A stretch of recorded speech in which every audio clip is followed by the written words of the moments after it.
शेती, शिक्षण, राजकारण, क्रीडा, मनोरंजन, बातमी तुमची आमची सदैव आपल्या सेवेत.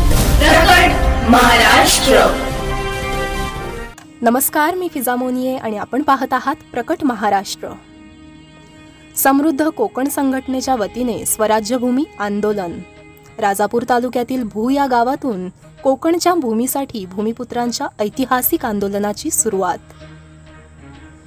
पहिल्यांदाच आपल्या मूलभूत हक्कांसाठी कोकणातील हजारो शेतकरी, मच्छीमार, व्यावसायिक रस्त्यावर उतरले असून आज दिनांक 22 ऑगस्ट 2024 रोजी राजापूर तालुक्यातील भू या गावातून या आंदोलनाची सुरुवात झाली आहे. सर्वप्रथम या गावचे ग्रामदैवत श्री लक्ष्मीकांत आणि श्री कालिकादेवी यांच्या दर्शनानंतर भू चिंचपेठ इथपर्यंत रॅलीचे आयोजन करण्यात आले.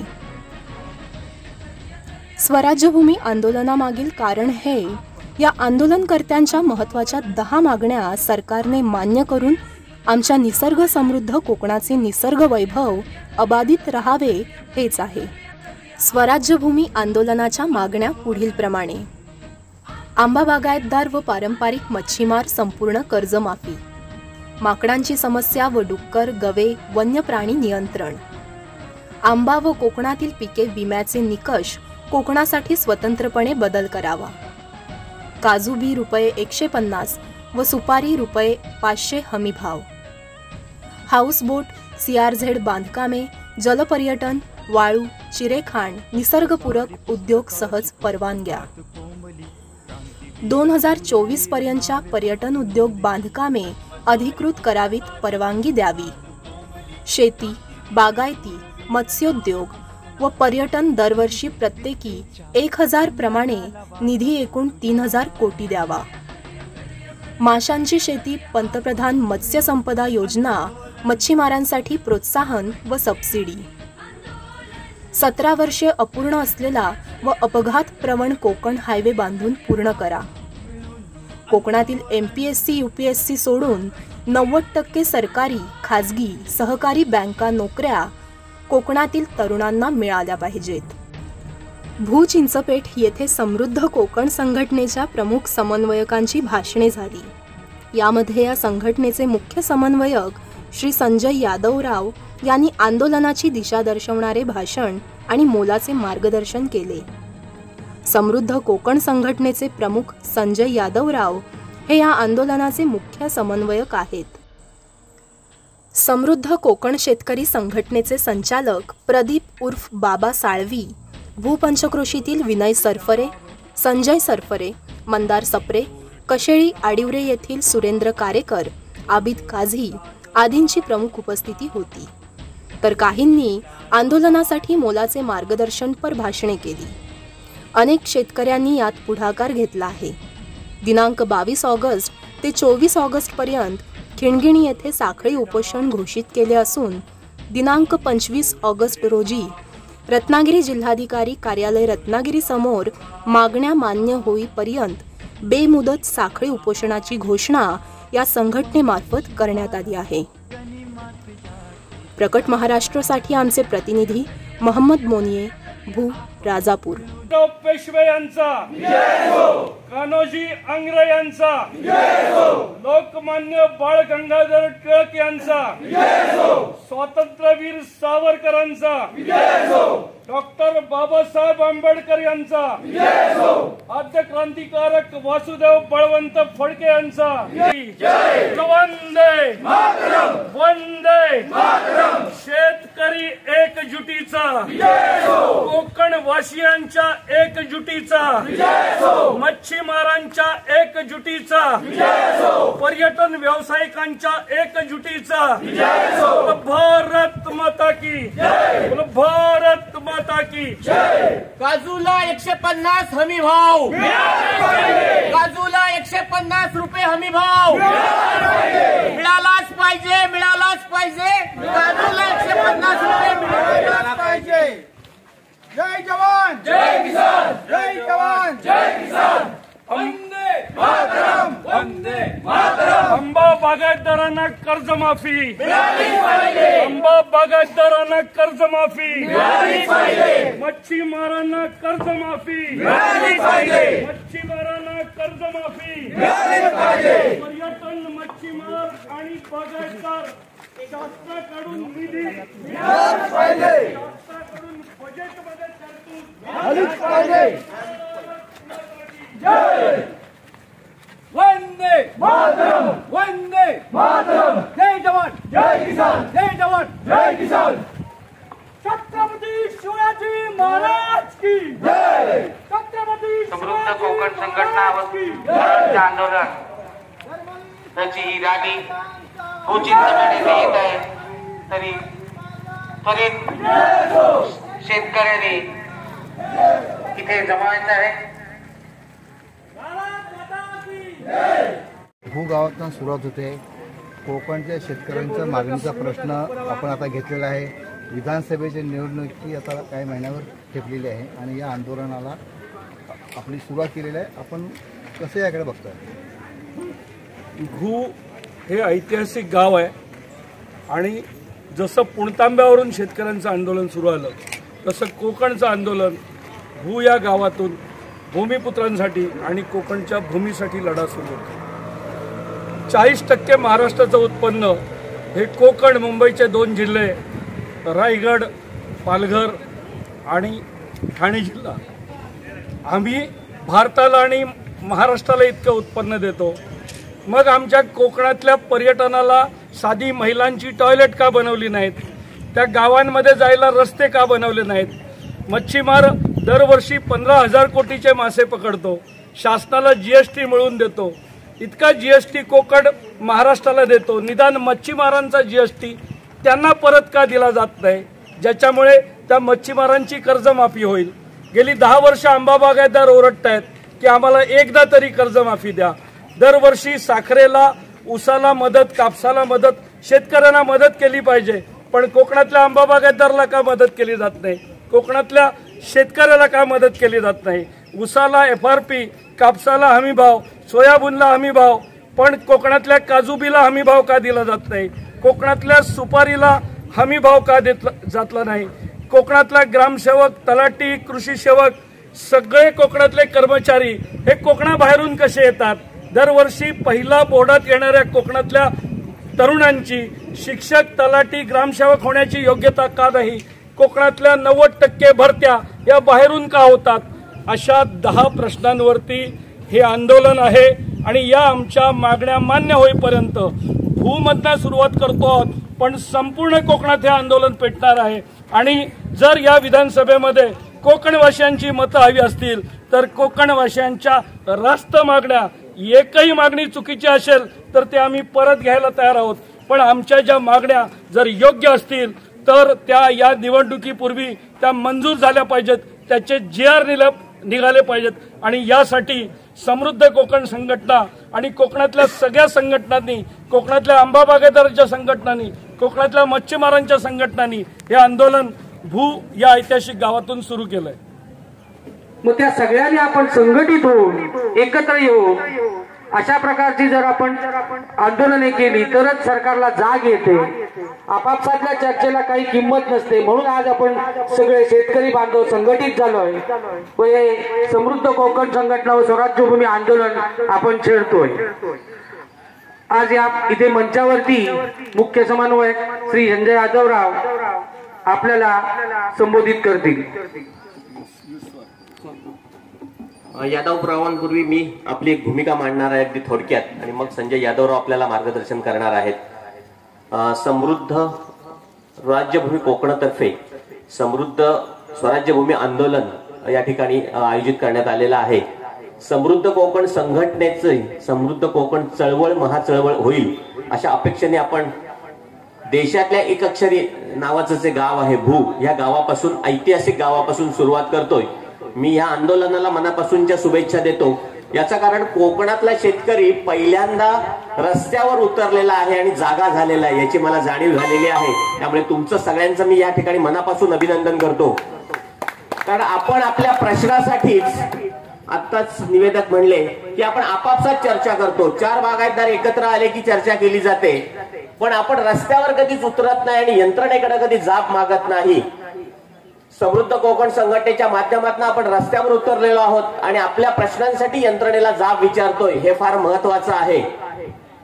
मला अनेक वर्ष माहिती आहे की काजू लागवड आपण केली, काजू बी धरली, ही काजू बी किती रुपयांनी जाणार आहे आपल्यापैकी एकाही शेतकऱ्याला आजपर्यंत माहिती नाही. समोरचा भैया ते टोस्ट बटरवर काजू बी घेणार आहे का 70 रुपये देणार आहे की 100 रुपये देणार आहे आपल्याला माहिती नाही. आपण काजू बी गोळा करण्यासाठी जी पहिली बोलवतो ते 300-350 रुपये घेऊन जाते आणि 10 किलो बी गोळा करून देते. 30-35 रुपये आपण फक्त गोळा करण्यासाठी खर्च करतो. या काजू बीला 150 रुपये हमी भाव मिळाला. या संदर्भातली जाग येईल, त्यांना ही दखल घ्यावीच लागेल. दिवसागणित हे आंदोलन तीव्र होत जाईल आणि निश्चितपणे आपल्याला न्याय मिळेल. आणि येत्या सीझन मध्ये आंबा बागायतदार असेल, मच्छीमार असेल, बरंच आपल्याला बोलायचंय. दिवसभर आपली परिषद आहे, त्या परिषदेच्या माध्यमातून अनेक गोष्टींचा उहापोह आपल्या समोर केला जाणार आहे. पुन्हा एकदा थांबताना मी एवढंच म्हणेन की आंदोलक संपलेलं आहे. 1 रुपये 87 पैसे रॉकेल होतं परवापर्यंत, आपल्याला आठवत असलं तर. आज 100 रुपये लिटर रॉकेल झालंय आणि ते मिळत नाही. एकही आंदोलन झालं नाही. 350 रुपयाचा सिलेंडर 1100 रुपये झाला, एकही आंदोलन झालं नाही. आपण म्हणतोय एका बाजूला आम्ही आंदोलन करणार आहोत, आम्ही आंदोलक आहोत, हे महापुरुष आमच्या कोकणातले आहेत, पण त्यांचं नाव सांगण्या एवढी आपण काही आंदोलनाची पार्श्वभूमीच ठेवलेली नाहीये. मी आल्यानं मला भूमध्ये श्रीरामपाद्यांची आठवण आली. एक फार ताकदीचा आंदोलक ह्या भूमध्ये सातत्याने सामाजिक काम, राजकीय काम करत असलेले श्रीरामपाध्ये. खऱ्या अर्थाने ते जेव्हा होते ना, तेव्हा या बारीक सारीक गोष्टींसाठी लोकांना रस्त्यावर उतरावं लागत नव्हतं. कार्यकर्त्यांना घेऊन ह्याविषयी जाब विचारण्याची ताकद ह्या नेत्यांमध्ये होती आणि त्या पद्धतीने ह्या भूमध्ये आपण ज्या संख्येने जमलेला आहात, ज्या ताकदीने जमलेले आहात, जो उत्साह आपल्या चेहऱ्यावर दिसतोय, आपल्या मागण्यांसाठी आपण ज्या पद्धतीने उतरायचं ठरवलेलं आहे, आपलं सगळ्यांचं मनापासून अभिनंदन करतो आणि समृद्ध कोकण संघटनेचं आंदोलन हे यशस्वी होईल अशा मनापासूनच्या शुभेच्छा देतो आणि इथंच थांबतो. धन्यवाद. यानंतर ज्यांच्या नेतृत्वाखाली हे सर्व आंदोलन चालणार आहे ते समृद्ध कोकण संघटनेचे ग्लोबल कोकणचे सर्वेसर्वा माननीय संजयजी यादवराव यांना मी विनंती करतो की आपण आपलं मार्गदर्शन मनोगत या ठिकाणी व्यक्त करावं.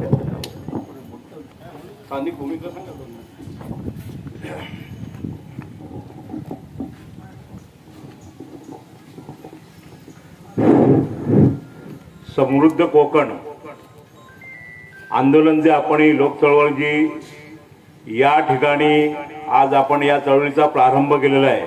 आपला लक्ष्मीकांत ग्रामदैवत कालिकादेवी इथून आपली ही रॅली निघून आज या ठिकाणी आपण चिंचपेठेमध्ये रॅलीचं सभेमध्ये रूपांतर करून प्रास्ताविक या ठिकाणी आपण सर्व लोक मांडलेलं आहे ते आपण ऐकत आहात. या चळवळीचे मुख्य प्रवक्ते संजयरावजी यादव, युनुस आरते साहेब, आणखी आपण सर्व जमलेली पंचकृषीतील ग्रामस्थ, हितचिंतक आणि विशेष करून या कार्यक्रमाला आमच्या आज हजर राहिलेले राजापूर पोलीस स्टेशनचे सर्व कर्मचारी वृंद आणि मुख्य म्हणजे राहून गेलं की बाळासाहेब साळवी आमचे या अतिशय धडाडीनं आज जवळजवळ 10 वर्ष या चळवळीसाठी स्वतः वैयक्तिक आणि त्या पंचकृषीतील लोकांबरोबर चळवळ करून आज या ठिकाणी आपल्या भूमध्ये त्यांच्या याने आपल्या काय म्हणायचं त्यांच्या प्रवृत्तीनं आज आपण या ठिकाणी जमलो आहोत. विशेष करून मी त्यांचं आंबा बागायतदारांमार्फत, सुपारी बागायतदारांमार्फत, सर्व शेतकऱ्यांच्या भूपंचकृषी मार्फत मी त्यांचं अभिनंदन करतो. आज आपण या ठिकाणी जमण्याचं कारण एकच आहे की आपण प्रत्येक माणूस, प्रत्येक ग्रामस्थ आज आपण इथं जो जमलेला आहोत तो सुज्ञ आहात, सुशिक्षित आहात. आज आपल्या कोकणाचा काय विकास केला जातोय, कसा होतोय हे आपल्या सगळ्यांना ज्ञात आहे. परंतु याचा आपण कुणीही वैयक्तिक आपण याचा विचार केलेला नाहीये.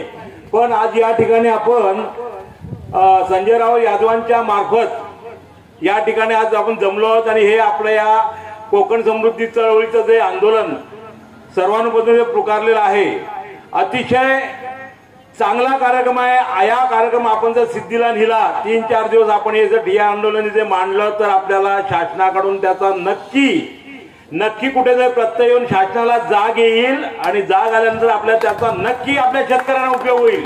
याचं कारण तुम्हाला एक ज्वलंत उदाहरण सांगतो. काल तुम्ही सगळे मोबाईल वापरताय. युट्यूबवर एका ग्रामस्थाने, मी नाव सांगत नाहीये, त्याच्याने एका युट्यूबवरने एका आपल्या सगळ्या मोबाईलवर टाकलेला आहे. आपल्या महाराष्ट्रामध्ये साधी इलेक्ट्रिक जी आपली ही जी यंत्रणा आहे, त्या इलेक्ट्रिक यंत्रणेचा आज आपल्याला इलेक्ट्रिक डिव्हिजन आपला किती शोषण करतंय, शासन किती आपलं आर्थिक शोषण करतंय, याचं एक तुम्हाला ज्वलंत उदाहरण देतो. दिल्लीमध्ये 20, त्याच्यानंतर इतर 1-2 राज्यामध्ये शहरांमध्ये ₹2.50 आकारला जाईल. पण तोच वीज कर आपल्या कोकणामध्ये ₹7.50 आकारला जातोय. सर, याचं कारण काय आपण विचार केलाय? आपण सिलेंडरला पैसे भरतो याचा आपण विचार केलाय? काहीही नाही.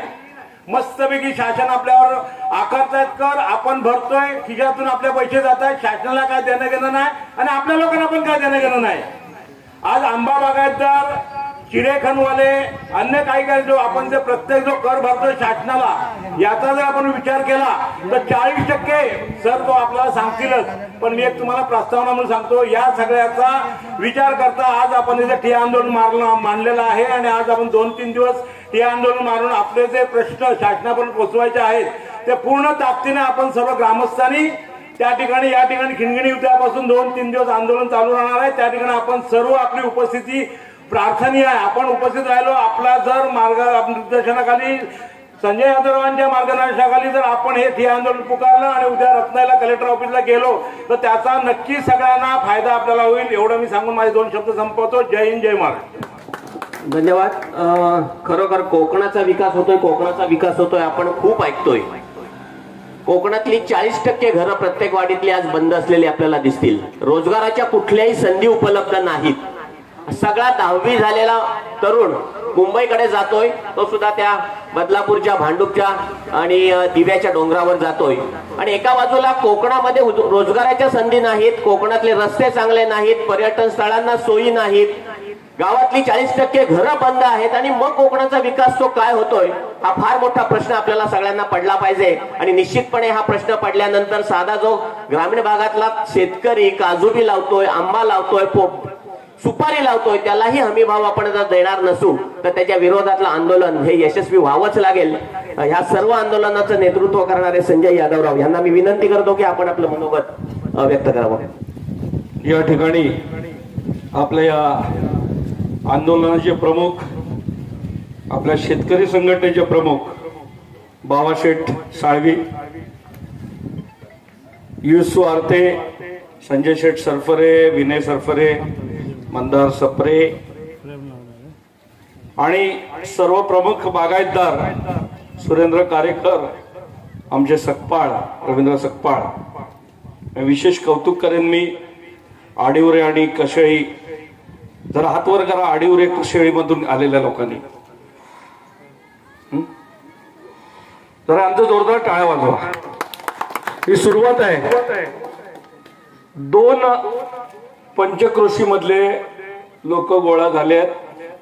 रत्नागिरी जिल्ह्यातल्या 100 पंचक्रोशी मधले लोक जेव्हा गोळा होतील तेव्हा आपल्याकडे दुर्लक्ष करणाऱ्या लोकांना पळावं लागेल.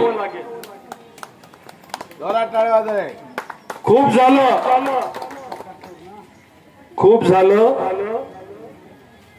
आमचा जो कोकण आहे मित्रांनो, पुणतांबा नावाचं गाव आहे नाशिकच्या जवळपास. काही 10-12 शेतकऱ्यांनी आंदोलन सुरू केलं गावामध्ये. हळू अख्ख्या महाराष्ट्रात आंदोलन शेतकऱ्यांचं पेटलं आणि 30,000 कोटी रुपये महाराष्ट्र शासनाला द्यावे लागले शेतकऱ्यांना. किती? 30,000 कोटी. एका गावात सुरू झालेलं आंदोलन. राळेगण सिंधी नावाचं एक गाव आहे महाराष्ट्रामध्ये. तिथे अण्णा हजारेंसारख्या एका सर्वसामान्य सैनिकाने आंदोलन पुकारलं, अख्खं दिल्लीचं सरकार बदललं, अख्खं दिल्लीचं सरकार बदललं. भूगावातून आंदोलन यासाठी सुरू झालंय की यापुढे कोकणाकडे दुर्लक्ष चालणार नाही. आणि म्हणून या गावातून आंदोलन सुरू झालंय. या गावाचं नाव आहे भू. भू म्हणजे भूमी, आणि भूमीच्या रक्षणासाठी, भूमिपुत्रांच्या रक्षणासाठी. आणि जी भूमी, ज्या भूमीने या देशाला स्वराज्य दिलं, छत्रपती शिवरायांबरोबर आमच्या कोकणातले मावळे आणि आमच्या 12 मावळमधले मावळे यांनी एकत्र येऊन संपूर्ण देश स्वराज्यमय केला. जर मराठ्यांचं राज्य, मराठी माणसाचं राज्य भारतावर राहिलं असतं तर इंग्रज आलेच नसते. 1818 मध्ये इंग्रजांनी मराठ्यांना आणि महाराष्ट्राला जेव्हा हरवलं, ज्यावेळी पुणे, कोल्हापूर आणि सातारा या आमच्या राजधान्या ज्यावेळी पडल्या, तेव्हा इंग्रजांचं राज्य आलं. आणि जर आम्ही मराठी माणसं आपापसात भांडलो नसतो तर या देशावर इंग्रजांचं राज्य आलं नसतं. पण हे जे इंग्रजांचं राज्य आलं, 150 वर्ष पुस्तकात सांगतात ते चुकीचं आहे. 1818 मध्ये इंग्रजांनी भारत घेतला आणि 1947 मध्ये आपण परत घेतला. या 130 वर्षामध्ये पहिल्यांदा बंड केलं ते आमच्या लांजाच्या झाशीच्या राणीने बंड केलं. आमच्या कोकणातल्या एका वीरांगनेने त्या ठिकाणी पहिली सुरुवात केली. तेव्हा लोकांनी साथ नाही दिली. मग परत आंदोलन केलं. आद्य क्रांतिकारक वासुदेव बळवंत फडके रामोशी, आदिवासी आणि कोळ्यांना बरोबर घेऊन आंदोलन केलं. कोणाच्या विरोधात? संपूर्ण जगात ज्यांचं राज्य होतं त्या इंग्रजांच्या विरोधात केलं. ते आंदोलन फसल्यानंतर पुन्हा आंदोलन सुरू झालं. ते लोकमान्य बाळ गंगाधर टिळक या कोकणच्या सुपुत्राने पुढचं आंदोलन सुरू केलं. आणि मग त्याच्यामध्ये टिळक आहेत, आंबेडकर आहेत, सावरकर आहेत, गोखले आहेत, कान्हेरे आहेत, त्या ठिकाणी वासुदेव बळवंत फडके आहेत. या सगळ्या कोकणच्या सुपुत्रांनी देशाला स्वातंत्र्य मिळवून दिलं. स्वराज्य कोकणाने दिलं, स्वातंत्र्य कोकणाने दिलं. आणि म्हणून हे स्वराज्यभूमी आंदोलन, ही भूमी छत्रपती शिवरायांची आहे, संभाजी महाराजांची आहे, कान्होजी आंग्रेंची आहे, बाजीराव पेशव्याची आहे, टिळक, आंबेडकर, सावरकर, गोखले, आगरकर, तानाजी मालुसरे यांची आहे. पण अशी जर भूमी जी देशाला स्वातंत्र्य मिळवून देते, त्या भूमीच्या लोकांना देश स्वातंत्र्य झाल्यानंतर 75 वर्षात काय मिळालं? आम्ही कधी मागितलं नाही. पण जर लाडक्या बहिणी आलेल्या तिथे, लाडक्या बहिणींची काळजी सरकार घेतं, तर लाडक्या कोकणाची काळजी घ्यायला काय अडचण आहे? लाडक्या आंबा बागायतदाराची काळजी घ्यायला काय हरकत आहे?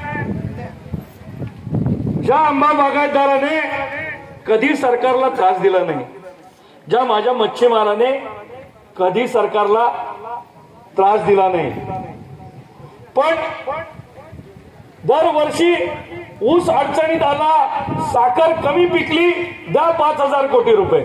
साखर जास्त पिकली, आंतरराष्ट्रीय मार्केटमध्ये कमी भाव दिले, द्या 5,000 कोटीचं पॅकेज. का? सारखं पश्चिम महाराष्ट्राला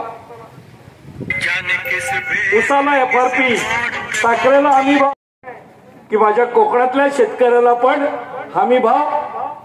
कुठल्या पक्षाचं सरकार हे की ते म्हणत नाही. आतापर्यंत जी सरकार आले ती सगळीच आपल्या बरोबर अशीच वागले. त्यामुळे आमच्या काजूबीला हमीभाव नाही, आमच्या सुपारीला हमीभाव नाही. 10 वर्ष झाली सीझन मध्ये साहेब तुम्ही एक्सपिरियन्स करताय. 2 वर्ष कोरोना आला, आंबा बाहेरच काढायचा नाही असे नियम होते. 3 वर्ष सीझन मध्ये चक्रीवादळ आली. आमच्या मंडणगडात तर 100 वर्षाची झाडं पडली. हापूसच्या आंब्याला 100 रुपये नुकसान भरपाई आणि सुपारीच्या झाडाला 60 रुपये नुकसान भरपाई. झाड कापायचा खर्च पण दिला नाही. आता जे सरकार होतं तेव्हा दुसरं सरकार होतं, त्यामुळे सरकार तीच वागण्याची पद्धत कोकणाबरोबरची तीच. कोकणी माणसाला त्या ठिकाणी आज आंबा बागायतदार, आतापर्यंत आमचा आंबा बागायतदार श्रीमंत होता, अजूनही आमचा आंबा बागायतदार असं करायला तयार नाही. म्हणजे तुम्हाला गोष्ट सांगतो, एक पेंडसे नावाचे आपले मित्र आहेत, त्यांचं जवळजवळ 5 कोटीचं नुकसान झालं त्या मागे जे वादळ आलं त्याच्यामध्ये. तर मी ऍक्टिव्हिस्ट असल्यामुळे मी फिरत होतो, कोरोना असताना सुद्धा फिरत होतो. तर मी त्यांना म्हटलं की नाही, यावेळी कोकणाला नुकसान भरपाई मिळाली पाहिजे. त्यांनी काय सांगावं मला, संजय आपल्याला नुकसान भरपाई नाही मिळाली पाहिजे. मला आश्चर्य वाटलं. म्हटलं आपल्याला सवय लागेल आणि मग आपण पण आत्महत्या करायला लागू. इतका स्वाभिमानी माझा कोकणातला शेतकरी. पण एकदा द्या की आंबा बागायतदाराला, एकदा द्या की मदत. पण आमच्या या बाबाशेठ साळवी आणि आमचे 10-12 जे धडपडणारे कार्यकर्ते आहेत, त्यांना मंत्रालयात बैठक दिली जात नाही. हो, त्यांना आम्हाला काय कोकणी माणसाला त्या मंत्रालयात घेत नाहीत. आम्ही नाही देत त्रास सरकारला. पण आमच्या आंब्याला एकदा कर्जमाफी का मिळू नये. मित्रांनो, ही परिस्थिती बदलली पाहिजे. त्या ठिकाणी आमचा मच्छीमार, मला माझे पश्चिम महाराष्ट्रातले मित्र म्हणतात की तुमचा कोकणी माणूस आळशी आहे, तो त्रास देतो, तो भांडण करतो, तो प्रकल्प येऊ देत नाही, तो अमुक नाही, तो तमुक नाही. मी बोललो बाळा, राजापूरच्या कापावर, त्या कातळावर आणि देवगडच्या कातळावर आणि रत्नागिरीच्या कातळावर ज्यांनी 4 लाख एकर वरती डोक्यावर पाणी घेऊन आंब्याची कलमं लावली, तो माझ्या कोकणातला शेतकरी आळशी कसा हो? आहे का आळशी तो? जो माझा मच्छीमार बांधव दररोज सकाळी 3 वाजता समुद्रात जातो. उठून दाखवा 3 वाजता जायची तर गोष्ट वेगळी. रोज जीवाशी खेळतो, रोज मासे पकडतो. त्याची बायको ते मासे बाजारात घेऊन जाते. ती माझी मच्छीमार भगिनी आणि तो माझा मच्छीमार आळशी कसा हो? 1 रुपयाची सबसिडी नाही. दरवर्षी साखरवाल्यांना मदत, पण माझ्या पर्यटनाला 1 रुपयाची मदत केली नाही इतक्या वर्षामध्ये. पण तरी पण 25,000 हॉटेल कोकणच्या किनारपट्टीवर माझ्या कोकणातल्या मुलांनी उभे केले. 1 रुपयाची मदत नाही. वरना तुम्ही परवानगी सुद्धा देत नाही. वरना तुमचा प्रांत आणि कलेक्टर आणि तहसीलदार त्यांना नोटिसा वाटवतो. माझ्या जमिनीवर मी व्यवसाय करू नको. मुंबईतल्या झोपड्या उत्तर भारतातल्या लोकांनी जाऊन बांधल्या, त्यांना फुकट घरं देता आणि माझ्या जमिनीवर 4 खोल्या बनवल्या तर मला नोटिसा देता. आणि हे आपण सहन करतोय. 1 रुपयाची सबसिडी नाही. आणि हो, आज इथे या आंदोलनात सांगतो की याच्या पुढे MPSC UPSC ठीक आहे, पण ग्रामसेवक, तलाठी, शिक्षक, आरोग्य सेवक हे 90% कोकणातले पाहिजेत. पश्चिम महाराष्ट्रातले आम्हाला चालणार नाहीत. दरवर्षी आमचं बोर्ड महाराष्ट्रात पहिलं येतं. देशात स्पर्धा लावली तर देशात सुद्धा पहिलं येऊ. पण आमच्या पोरांची शिक्षक बनण्याची योग्यता नाही, ग्रामसेवक बनण्याची योग्यता नाही. इथे रस्त्यावरती माती टाकणारा मैलकुली हे नेहमी सांगतात, तो सुद्धा मराठवाड्यातनं घेऊन येतात आणि आमच्या पोरांना नोकऱ्या नाहीत, ते चालले तिथे बिचारे कळव्याच्या डोंगरावर आणि आसलपा विलेज आणि भांडूपच्या डोंगरावरती. आणि आमची इथे गावं ओस पडली, आमच्या गावाची मालकी माकडांनी घेतली.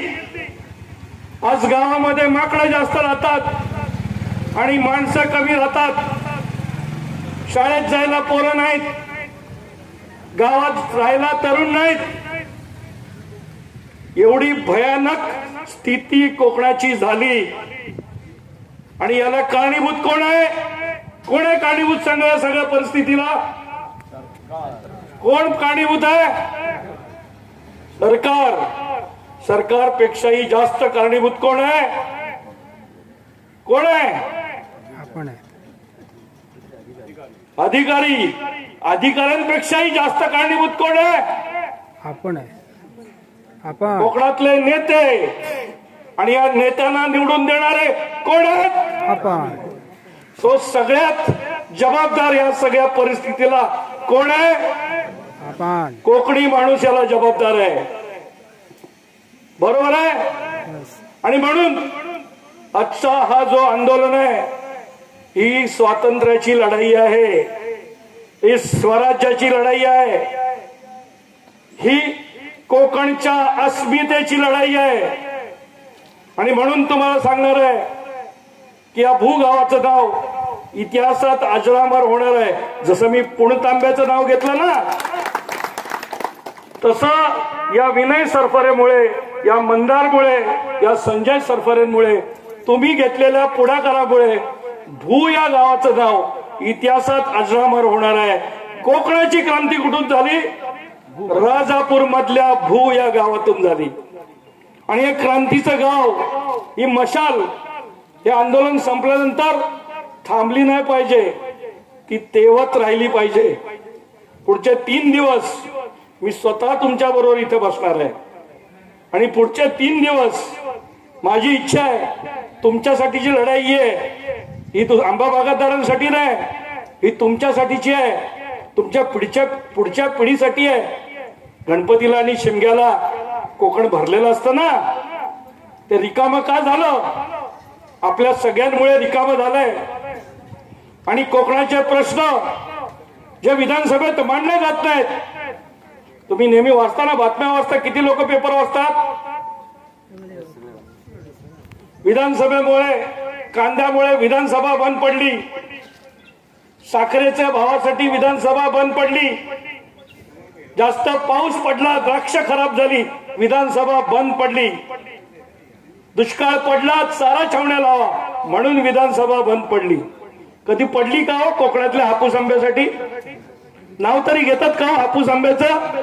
फक्त तुमचे आंबे चांगले आहेत असं म्हणतात. कधी कोकणातल्या माशासाठी विधानसभा बंद पडली? कधी कोकणामध्ये या पोरांना नोकऱ्या दिल्या जात नाही म्हणून कोकणातल्या सर्व आमदारांनी एकत्र येऊन विधानसभा बंद पाडली? कारण कोकण नाही आहे महाराष्ट्रामध्ये.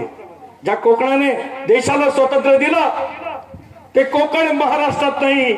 आणि या चिडीने आणि या जिद्दीने मी या आंदोलनात उतरलोय, माझ्या बरोबरचे कार्यकर्ते उतरलेत.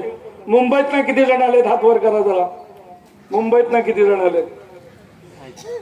मुंबईतून इथे 10-12 लोक आलेत. सुरुवात आहे.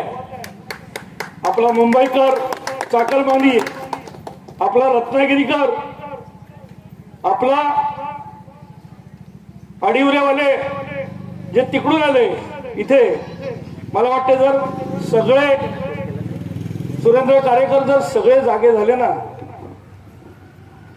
माझं तर म्हणणं आहे तुमच्या समोर मी ठेवणार आहे.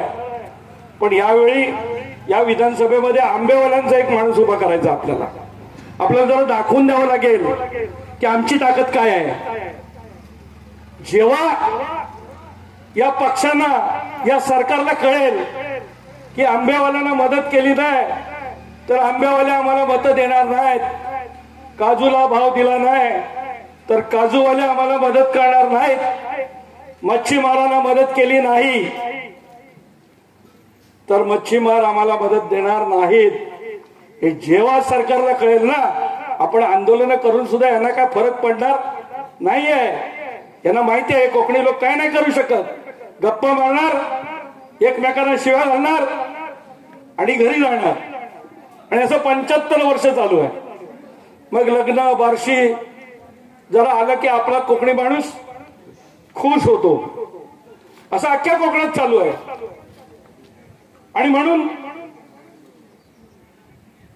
निवडणुकीपूर्वी आंदोलन घेतलंय, मुद्दाम घेतलंय. ही निवडणूक पाकाड्या, साकव, सभामंडप, देवळाला पैसे, लग्न बारशी, पूजा, हल्ली माळवत सुद्धा सोडत नाहीत लोकप्रतिनिधी. ह्याच्यावरती लढवू नका. लग्नाला ना आलात तरी चालेल, आमच्या आंबेवाल्यांना कर्जमाफी मिळावी याच्यासाठी भांडा. आम्ही तुम्हाला मत देऊ. आमच्या काजूला हमी भाव मिळावा याच्यासाठी सगळे या. आम्ही तुमच्या पाठीशी उभे राहू. आणि जर हे नाही केलात तर नाही राहणार तुमच्या पाठीशी उभे. आणि त्यामुळे ही निवडणूक मी तर ठरवलंय मुद्द्यांवरच झाली पाहिजे. याला 2 बायका की त्याला 4 बायका, आम्हाला त्याच्यात इंटरेस्ट नाही. हा कोणाबरोबर बोलतोय, तो कोणाला भांडतोय, रोज यांची भांडणं वर्तमानपत्रात वाचा. नको. आमचे साधे प्रश्न आहेत. 10 यावेळी भांडतोय, सगळे मिळून 100 आहेत. सोडवलात तर देशातला सगळ्यात श्रीमंत प्रदेश माझा कोकण असेल. देशातला सगळ्यात श्रीमंत. पण एकही प्रश्न गेली 25 वर्ष मी प्रयत्न करतोय, एकही प्रश्न सोडवला जात नाही. आणि म्हणून आंदोलनाचा मार्ग आम्ही स्वीकारलाय. आणि अतिशय शांततापूर्ण, कुठेही दगड मारणार नाही. पोलीस बंधू, उद्यापासून तुम्ही नाही आलात तरी चालेल, कारण आम्ही कुठे दूध ओतणार नाही, कुठे भाजी ओतणार नाही. आम्ही कोकणी माणसं, एवढी चांगली माणसं पोलीस खात्याला पण मिळत नसतील. कितीतरी आमची पोलीस स्टेशन आहेत साहेब की जिथे 150 वर्ष एकही गुन्हा नोंदवला गेला नाही, कुठलीही चोरी होत नाही. आता जे बाहेरचे लोक कोकणात घुसतायत त्यामुळे थोड्याशा चोऱ्या चपाट्या सुरू झाल्यात. पण हा ईश्वरी प्रदेश आहे. रामराज्य म्हणून जी काय संकल्पना आहे ती कोकणात आत्ता आहे. कोकण आत्ता कॅलिफोर्नियापेक्षा श्रीमंत आहे. फक्त आमच्याकडे साधे साधे प्रश्न आहेत. माझी तर महाराष्ट्र शासनाला एक सगळ्यात पहिली मागणी आणि मोठी मागणी आहे की महाराष्ट्र सरकारने एकच करावं, एक ही एहसान करना कि हम पे कोई एहसान मत करना. एक ही एहसान करना. वाळू काढायची नाही, चिरे काढायचे नाहीत, वॉटर स्पोर्ट्स करायचं नाही, हाऊसबोट करायचं नाही. त्या हाऊसबोटचा मालक आलाय. कुठे आहे सत्यवान? कुठे आहे तो? बघा, तो हाऊसबोटचा मालक आहे कोकणातला. टाळ्या वाजवा त्याच्यासाठी.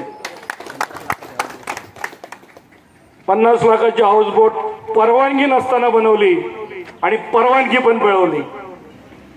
एका खाडीमध्ये LFPच्या 2000 हाऊसबोट आहेत आणि 1000 कोटी रुपये जनरेट होतात.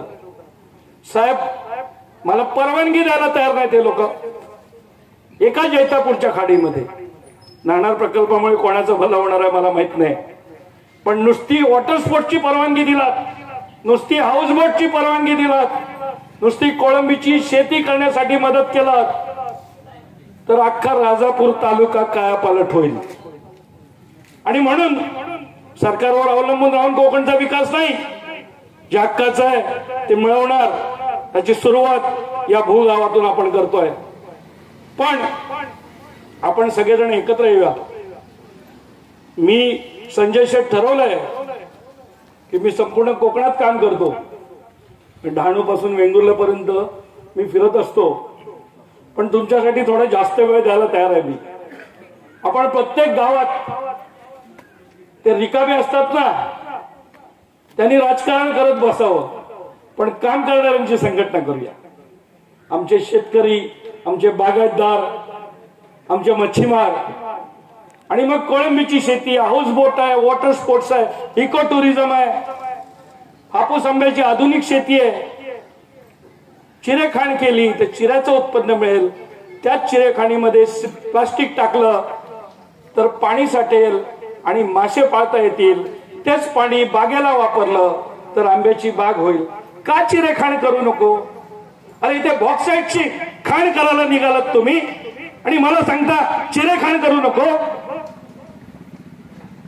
यस, ही बॉक्साईटची खाण राजापूर तालुक्यातल्या अख्ख्या कोकणामध्ये यापुढे युस्वार्थे कुठेही मायनिंग करायला देणार नाही. मायनिंग नाही. तुम्ही द्या आम्हाला कोळंबीची शेती करायला द्या, तुम्ही एखादा टुरिझमचा पार्क आणा, परदेशातला इन्व्हेस्टमेंट आणा, आम्ही सगळी मदत करू सरकारला. विकासाच्या विरोधात काम केलं नाही पाहिजे, पण आम्ही जे करू शकतो त्याची आम्हाला मदत द्यायची नाही आणि जे अशक्य आहे त्याची भाषणं करत बसायचं. त्यामुळे आता आपण मित्रांनो जागा होण्याची प्रक्रिया सुरू झाली. पुढच्या 10 वर्षामध्ये तुम्ही सगळे, मला वाटतं राजापूर तालुक्यात लांजातले किती लोक आलेत का? कोणी साठवलेवाले आलेत ना? तुम्ही कमी आलात, पण शनिवार तुम्ही रत्नागिरीच्या 26 तारखेच्या कार्यक्रमामध्ये तुम्ही मोठ्या संख्येने आला पाहिजे. किती आंबावाले आहेत? हात वर करावं. किती आंबावाले आहेत ना? एवढे आहेत ना? तुम्हाला सगळ्यांना विनंती, 26 तारखेला आपल्याला विराट स्वरूप द्यायचंय. प्रत्येकाकडे 10 कामगार असतील ना? ते शेतकरीच आहेत ना? गुरखे आणू नका, पण आपल्याच गावातले शेतकरी आहेत. एक दिवस तुमच्यासाठी द्या. 26 तारखेला प्रत्येकाने एक गाडी भरून बागेत जाता ना, गाडीत घेऊन बागेत जाता, तसं एक दिवस राष्ट्रकार्यासाठी, आपल्या कोकणासाठी आणि तुमच्यासाठी त्या रत्नागिरीमध्ये 5000 पेक्षा कमी लोक असता कामा नयेत. पहिली ताकद आपल्याला 26 तारखेला रत्नागिरीमध्ये दाखवून द्यायची आहे आणि मग ही वाढत जाणार आणि तोपर्यंत वाढणार जोपर्यंत माझ्या आंबा बागायतदाराला कर्जमाफी मिळत नाही. तोपर्यंत वाढणार जोपर्यंत माझ्या छोट्या मच्छीमारांना कर्जमाफी मिळत नाही. तोपर्यंत वाढणार 24,000 कोटीची माननीय नरेंद्र मोदींची खूप चांगली योजना आहे, पंतप्रधान मत्स्य संपदा योजना. कोकणासाठी नाही, अरे समुद्र कोकणात, खाड्या कोकणात, मासे कोकणात आणि माशाचा मंत्री विदर्भात, माशाचा सेक्रेटरी पंतप्रधानात, माशाचा कमिशनर नरिमन पॉइंट मध्ये. हे कोकणात येत सुद्धा नाहीत. कसे प्रश्न सुटणार हो कोकणचे? कोणी बोलत नसेल, आपण छोटी माणसं आहोत. मी तर सरपंच पण नाही, सरपंच आमदार होण्याची इच्छा पण नाही, कारण एवढे आमदार असून प्रश्न सुटत नसतील तर मी एक अजून आमदार होऊन प्रश्न सुटणार नाही.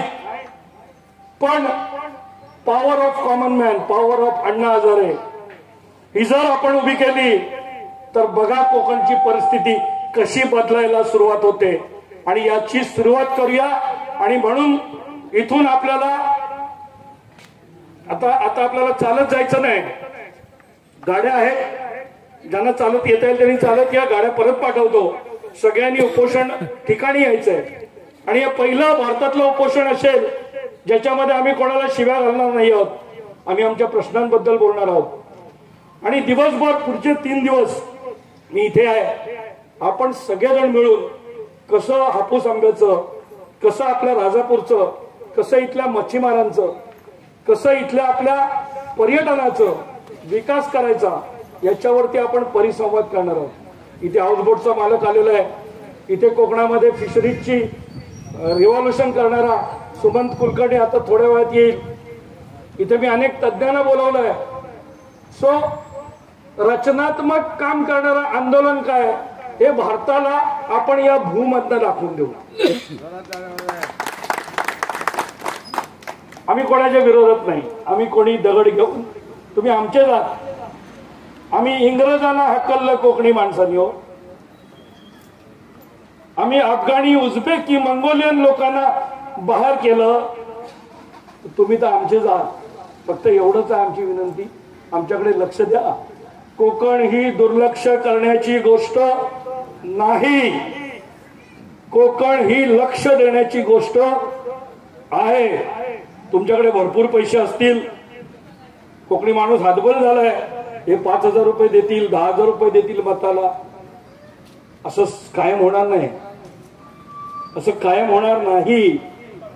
त्यामुळे पैशाच्या ताकदीवर कोकण जिंकण्याचा विचार करू नका. कोकण प्रेमाने जिंका, कोकण कामाने जिंका.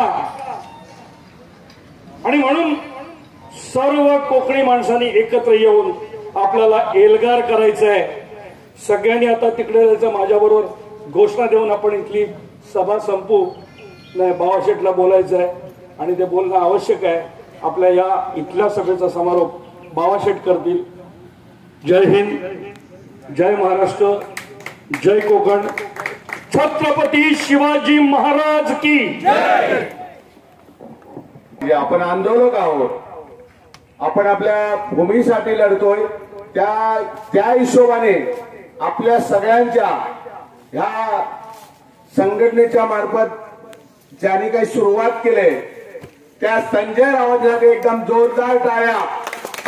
आवाज खणखणला पाहिजे, कलेक्टर कचेरीत आवाज केला पाहिजे. तर आपण आज ह्या चळवळीला भू गावातून आपल्या भूमीसाठी सुरुवात करतोय आणि आपणच आपल्या हक्कासाठी, न्यायासाठी, आणि आम्ही काय भीक मागत नाही, जो आमचा हक्क आहे त्यासाठी बांधतोय. आज गेली तर तुम्ही थोडक्यात मी सांगतो. माझं नाव प्रकाश शंकर साळवी, मी कोकण संघाचा उपाध्यक्ष आहे, रत्नागिरी जिल्ह्याचा सदस्य, पावस परिसर आंबा बागायतदारांचा अध्यक्ष आहे, कोकणातल्या शेतकरी संघटनेचे अध्यक्ष आहेत. तर पूर्ण कोकणातले 5 जिल्हे ह्याच्यासाठी आम्ही काम करतोय. ते आपल्याला प्रत्येक जिल्ह्यातला सगळ्यांनी मला पाठिंब्याचं व्हॉट्सअपवर हल्ली चाललेलं असतं. आपले 1200-1300 सदस्य आहेत. आता इथे काही आलेले, काही आमच्या पावस भागातले, प्रत्येक गावातले. आता हे मावळंग्यातून आलेले, गुरमराई आमच्या गोळपमध्ये धोपटवाडीतले आहेत, रत्नागिरीचे काही लोक आहेत. आपलं गाव कुठलं साहेब? राहता गावाचं नाव ओरीत ते आलेले आहेत. म्हणजे असं अजून रस्त्यात आहेत, कडमुड्यातले येत आहेत. आपल्याला 1-1, 2-2, 4-4 जरी आलेले असले तरी प्रत्येक गावाचा, प्रत्येक तालुक्याचा आणि प्रत्येक जिल्ह्याचा आणि नंतर आपल्या सगळ्या कोकणातला ज्यावेळी वेळ तर आम्ही आज सगळा कोकण बंद करू आणि अशी आमच्यात ताकद आहे.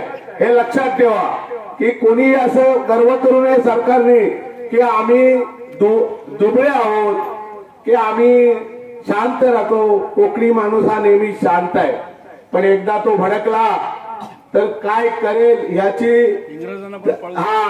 आम्ही आमच्या इकडचे सगळे प्रकल्प कसे बंद पाडले आहेत याची जाण सरकारने घ्यावी. कोकणी माणूस एकदा भडकला की कुठलाही प्रकल्प असो, मी स्वतःच्या माझ्या शेजारचा ऊर्जा प्रकल्प बंद पाडलेला आहे, तसा तुमच्या इकडे राजापूर होणारे सगळे प्रकल्प गॅसवर ठेवलेले आहे.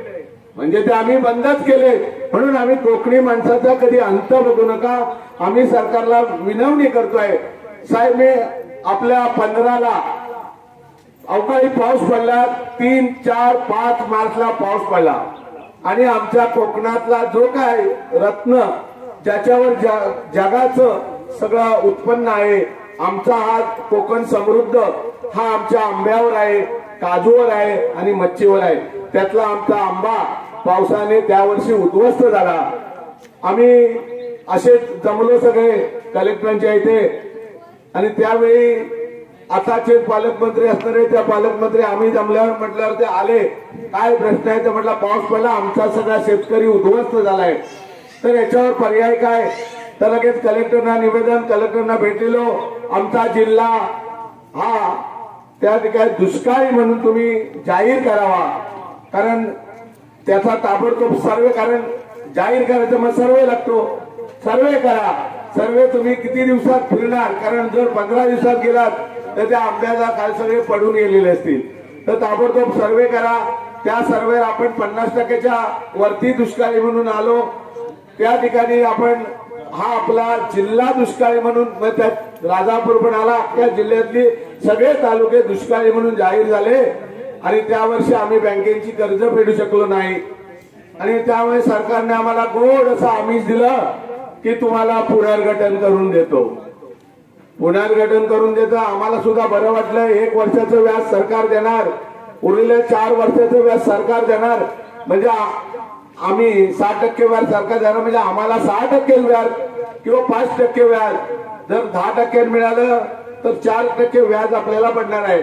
म्हणून आमच्या गरीब शेतकरी, आंबा बागायतदार असतील, काजू बागायतदार असतील, त्या सगळ्यांनी पुनर्गठन घेऊन नवीन खरेदी केल्या. आपल्याला 4 पैसे मिळायला पाहिजे, गेल्या वर्षाची नुकसानी भरून यायला पाहिजे म्हणून खरेदी केलं. पण आमचं सगळं त्या वर्षीच्या थ्रिफ्टने आम्हाला नेस्तनाबूत केलं आणि परत आम्ही अडचणीत आलो. आज 7 वर्ष झाली, 8 वर्ष झाली तरी आजवर आम्हाला त्या ज्या पुनर्गठनचे व्याजाचे पैसे जाहीर झालेले त्याचा GR निघालाय. पण या कर्मचारी सरकारला आता त्यांना नाव काय ठेवायचं हे समजत नाही. आज आमच्या खात्यात यायला मंत्रालयातनं इथे एवढे वर्ष लागली आणि मला आनंद वाटतोय. लाडक्या बहिणींना जे काय मिळालंय त्याचं आम्हाला दुःख नाही. ते जर पैसे 8 दिवसात येऊ शकतात तर आमच्या शेतकऱ्यांच्या नुकसानीचे पैसे यायला एवढे दिवस का? एवढाच माझ्या सरकारला प्रश्न आहे. सगळ्या महिलांना मिळतो, आम्ही त्याचं हे नाही, त्यांना ते कामं करून लावून घेतायत. चला आज मीटिंग आहे या गाड्यातनं ते 1500 वसूल होईपर्यंत जिकडे तिकडे सांगतील तिकडे तिकडे येणार. काल या भागातनं जवळ 5-25 गाड्या गेल्या असतील, पण आज आमचं आंदोलन आहे. आपल्याला जायला पाहिजे. पण बिचाऱ्या महिला ज्या काय मोजून 15-20 आले आहेत, त्या बाकीच्या महिन्याला पण वाचलं पाहिजे. आज आमचा मुख्यमंत्री इथे नसला तर आमच्यासाठी भांडणारे शेतकरी इथे एकत्र आले आहेत. आपल्या फायद्यासाठी आपल्या काजू बिला जर 150 रुपये मिळाले तर आपला किती फायदा आहे हा प्रत्येक कुटुंबाने विचार करायचा आणि या आंदोलनात सामील व्हायचं. आतापासून राहिलेले दिवस ज्या आपण आपल्या मागण्या मान्य होईपर्यंत आपला गणपती सण समजूया, फुगड्या घालायचं समजूया, येताना टिपऱ्या आणल्या तरी चालेल. आम्ही तिथं बघायला प्रेक्षक म्हणून तयार आहेत. या सरकारचा जागर घालूया, त्याचा जाग येईपर्यंत जागूया. आता त्याच्यात सांगायचा विषय तर आज तक आपल्याला सरकारकडून काही मिळालं नाही. मी साहेब दर 2 महिन्यात 15 ते जेवढे वेळ देतील. आता या मुख्यमंत्र्यांबरोबर मीटिंग आहे, कृषी मंत्र्यांबरोबर मीटिंग आहे. आम्ही धावलो गाडी घ्यायची. इथले आम्ही बरोबर आमच्या 7-8 लोक आम्ही मंत्रालयात 11चा टायमिंग असला तर आम्हाला 4-5 पर्यंत वेळ मिळाली तरी धन्य. आणि वेळ मिळाली तर विषय असला आमचा आंब्याचा, काजूचा, मच्छीचा, तर विषय करतात बांबूचा. अहो आम्ही बांबू लाव, पण अगोदर आमच्या आंब्याचं काहीतरी करा, काजूचं करा. आम्ही बांबू लावायला सुद्धा बांबू लावला पाहिजे. बांबू आता आम्ही तुम्हाला बांबू लावतो आणि हे आम्ही ठरवूनच उतरलोय. आम्हाला बांबूसाठी नक्की आम्ही करणार. आमचे ओसाड जे काय माल राहणार ते विकू नका मित्रांनो. त्याच्यात आपण सरकार म्हणते ना बांबू लाव, बांबू घालूया. तर हे सगळे बांबू लावून त्यांच्याच पाठी लागायचं आहे. आणि हे लक्षात ठेवा, बांबू लाव. आमच्या काजूला सुद्धा चांगलं उत्पन्न मिळत आहे. मी सरकारला आमचं हेही मान्य आहे, सगळं मी तिथे समोरासमोर मांडलंय. जे आम्हाला शेतकऱ्यांना तुम्ही नुसतं आश्वासनं देताय, प्रत्यक्षात अंमलबजावणी करा. आज जर तुम्हाला वनीकरण करायचं आहे तर आम्हाला यात आमच्या कलम लावायला आम्हाला पैसे द्या, काजू लावायला पैसे द्या. सरकार आपलं उत्पन्नही वाढेल आणि आम्ही गोरगरिबांचं पोटही भरतील आणि त्याच्यातून आपलं वनीकरणही होईल. दोन्ही गोष्टी साध्य होतील. पण सरकारला काय असतं, काही द्यायचं नाही, पुढे ताट पुढे करायचं आणि ताटात वाढतो म्हणून सांगायचं. आम्ही उभं राहून ताटात लाईनीत कंटाळलो की आम्ही निघून जाणार. ही यांना सगळी कल्पना आहे. कारण आम्ही दगडी घेऊन पाठी लागत नाही. इथे आलेल्या ज्या काही सरकारच्या असणारा प्रतिनिधी आहे ह्यांना विरोध करत नाही. तोपर्यंत आमची ही चेष्टा करत राहणार. आता ही चेष्टा हे आपले किती वर्ष आपण सहन करायचे. 2015 पासून आज 2024 म्हणजे 9 वर्ष आम्ही आमची थट्टा करून घेतोय. आता कालच मी परत DDR ला गेलो होतो. साहेब तुमचं 15चं जे काय कर्जमाफीचं काय झालं तर म्हणाले आता होईल त्याची जरा लिंक करा खात्याची. ही लिंक आम्ही करून आम्हाला तुम्ही कधी देणार आहे याचा फैसला आपण येणाऱ्या इलेक्शनला घ्यायचा आहे. आता आवडते करून आपल्याला पुढेही 2 तास तुम्ही बोलायला तयार आहे. आमची सगळी आख्यायिकी सांगणार आहे. आज आपण इथे सगळे तन मन धन देऊन इथे आलात त्याबद्दल मी आमच्या कोकण संघ, रत्नागिरी संघ आणि बाकी पावस संघ असेल, आडिवर असेल आणि कडबुडे या संघातर्फे मी आपल्याला सगळ्यांना धन्यवाद देतो. आणि इथल्या जे गावदेवी असेल, गावदेव असेल तर भावानो ह्या आमच्या सगळ्या शेतकऱ्यांना चांगली बुद्धी दे, चांगलं आमच्यात सामील व्हायचं ते मनाने येऊ दे आणि सगळ्यांना उदंड आयुष्य दे आणि त्यांच्या हातात भरपूर काम आणि भरपूर पैसे मिळून देत. एवढं बोलून मी थांबतो. जय हिंद, जय महाराष्ट्र. सगळ्यांनी जवळ या.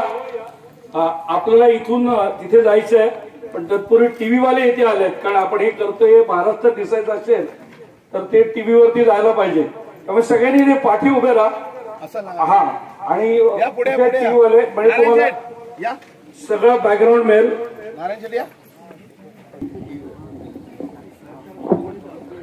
सगळ्यांनी कार्यक्रमस्थळी पोहोचायचंय. याचं कारण ऐकूनच फक्त दुसरे आंदोलन करतील काय व्हायचं ते तिथं होईल असं गृहीत न धरता सर्वांनी या आंदोलनामध्ये सहभागी व्हायचंय. काही मोजकी माणसं सातत्याने उपोषणस्थळी आंदोलनासाठी उतरणार आहेत आणि बाकी ज्यांच्या खाण्यापिण्याची व्यवस्था केलेली आहे त्याची काळजी करू नका. दरम्यानच्या काळामध्ये छत्रपती शिवाजी महाराजांची संजय यादवरावांना ही मूर्ती इथले ग्रामस्थ असतील, गावकरी असतील, मला नाव माहिती नाहीये त्यामुळे आजी शाहनवाज खान यांनी संजय रावांना देण्यासाठी एक सुंदर शिवाजी महाराजांची मूर्ती पाठिंबा जाहीर केलेला आहे. या ठिकाणी ऐकत असलेल्या सर्वांना मी विनंती करेन की आंदोलक आंदोलनात उतरतील, आमचा पण भलं होईल असं गृहीत न धरता आपण हे 22, 23, 24 3 दिवस या हिंगिणीच्या ज्या पेंडॉलमध्ये हे आंदोलन चाललेलं आहे त्या ठिकाणी आंदोलकांना सपोर्ट करण्यासाठी नक्की यायचं आहे. मी मगाशी म्हणल्याप्रमाणे काही मोजके आंदोलक उपोषणासाठी बसतील पण बाकी त्यांच्या खाण्यापिण्याची व्यवस्था त्या ठिकाणी करण्यात आलेली आहे. धन्यवाद. इथे आम्ही पुढे येतो आणि इथे आपल्याला चालत जायचंय.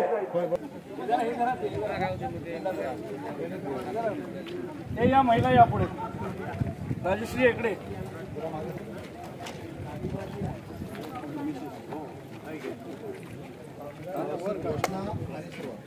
बोलो भारत माता की जय. छत्रपती शिवाजी महाराज की जय. धर्मवीर संभाजी महाराजांचा विजय असो. लोकमान्य टिळकांचा विजय असो. भारतरत्न डॉक्टर बाबासाहेब आंबेडकरांचा विजय असो. स्वातंत्र्यवीर विनायक दामोदर सावरकरांचा विजय असो. आद्य क्रांतिकारक वासुदेव बळवंत फडकेचा विजय असो. कोकणची कन्या झाशीची राणी लक्ष्मीबाईचा विजय असो. आंबा बागायतदारांच्या एकजुटीचा विजय असो. मच्छीमारांच्या एकजुटीचा विजय असो. पर्यटन व्यावसायिकांच्या एकजुटीचा विजय असो. कोकणच्या एकजुटीचा विजय असो. प्रकट महाराष्ट्राला लाईक, शेअर आणि सबस्क्राईब करायला अजिबात विसरू नका बरं का.